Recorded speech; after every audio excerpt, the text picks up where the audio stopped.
What's going on, guys? Welcome to another episode of the Gabriel Show.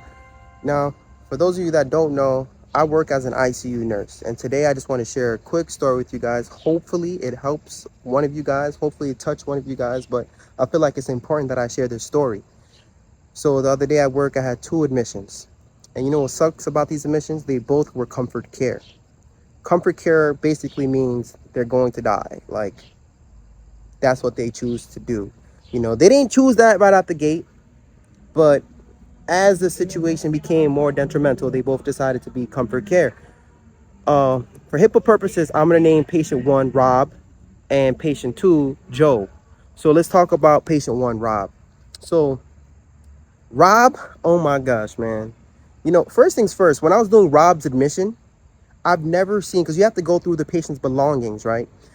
He had this briefcase, and within that briefcase, there was just so much money in it. I've never seen somebody come to the hospital with that. You know, Rob was a flashy guy. He had a Rolex on. He had a whole bunch of friends who would come visit him. Some family, but most of them was like, you know, he was an older guy. He had some young girls coming to see him. Throughout the 3 days I was at work, he would have parties there, basically. He'd order food. I've never seen something like it. On the other hand, my patient Joe, someone who was very low-key. He wouldn't bother you for nothing. Whenever you're in the room, he'd want to get to know how you're doing. He'd want to know about where you grew up, your family, just little things. Now, when I was doing Joe's admission, I said, Joe, you ain't got no belongings? You ain't got nothing? He said, hey, all my treasures are in heaven, man. That's where my treasures are. And it was deep. You know, I was like, damn, you know, that's okay. So here we have it, Rob and Joe. On my 4th day, it was really sad because both Rob and Joe, they died, right? And I remember calling the family for Rob, and I wasn't getting no answers. All the numbers we had, no one answered. But that one young girl who would visit him, she answered, and she's like, oh, I'll be right there. And I was like, okay, I guess somebody's going to see him before he dies. Guys, as soon as she came, she was like, is there a briefcase here? I was like, oh, yeah, his belongings, I got you, you know, because when somebody dies, we have to wrap up their belongings and, you know, put their name on it. He did appoint her as a healthcare proxy, so I guess I'm like, okay, I'll give it to you. But then in my mind, I was like, yo, you don't want to see him? She was gone. She was out. She got the briefcase and did. No one who went to the parties with him showed up. Ain't nobody came to see my man Rob. I was like, wow. Joe, on the other hand, throughout his visit, he didn't want nobody to come visit him. He was very confidential. I thought he had nobody. But he had this one number under his contacts. So it said the Joe Foundation.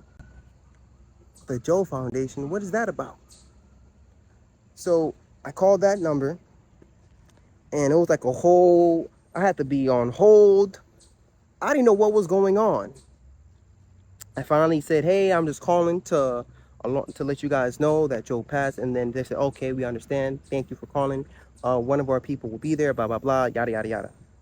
Guys, church buses came in. When I tell you, people came in from left and right to see Joe go. Now, Joe said all his treasures are in heaven. He came to the hospital with nothing. He ain't had nothing. Nobody came to visit. He was very private. You know, basically one of the persons from the foundation came and explained to me that, hey, Joe is actually a very wealthy man, but he is very humble. He is very modest. He lives a very frugal lifestyle. And his wishes was for all his money to go to charity. You know, that's what he wanted. He didn't want people to know where he was, which hospital he was. He wanted to be very private because he knew his situation was detrimental. He understood his disease prognosis.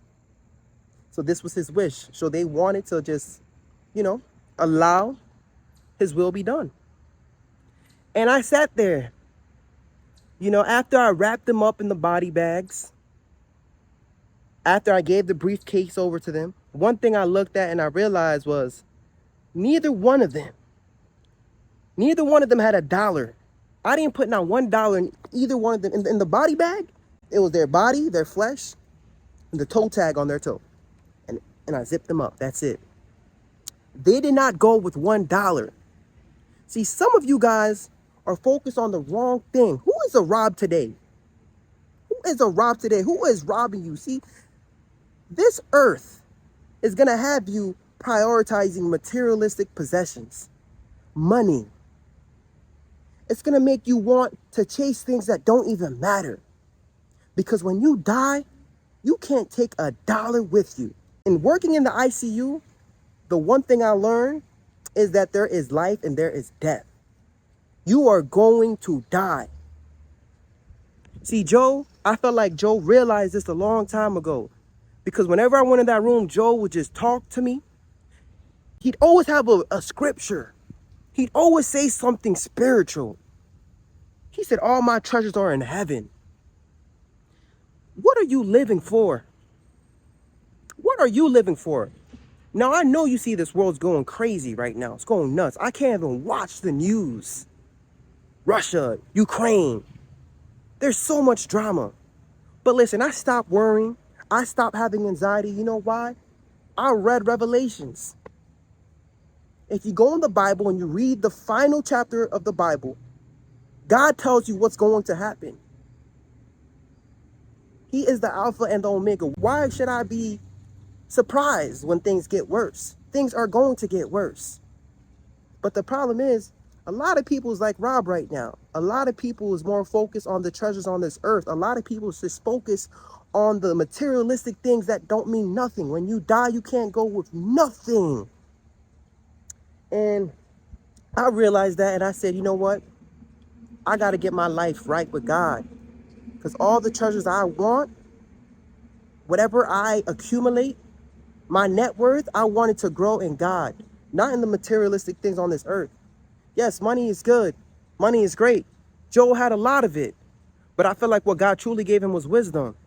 Joe used his money. He had a whole foundation. Churches came. People came who loved Joe.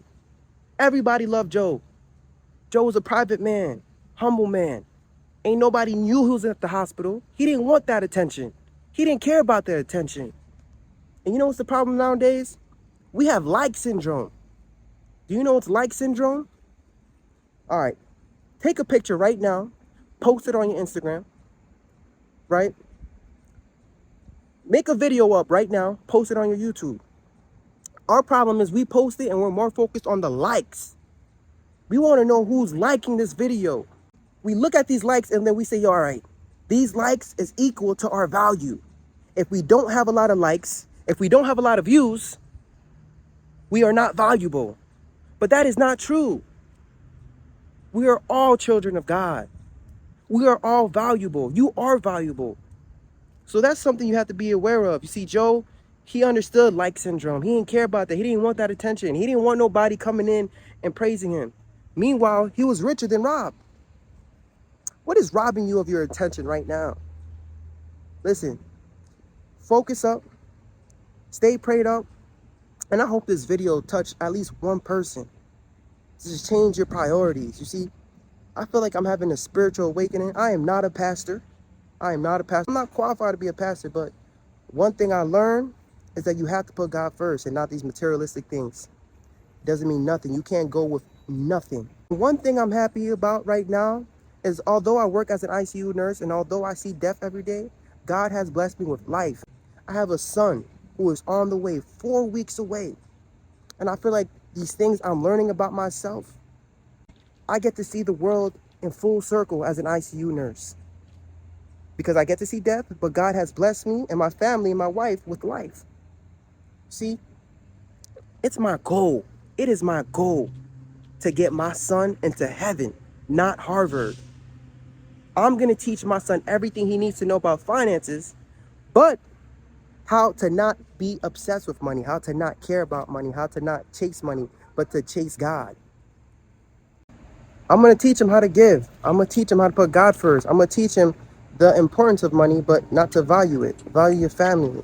Value the people around you. Value the people who loves you. Because at the end of the day, that's all that matters. To have Godfidence.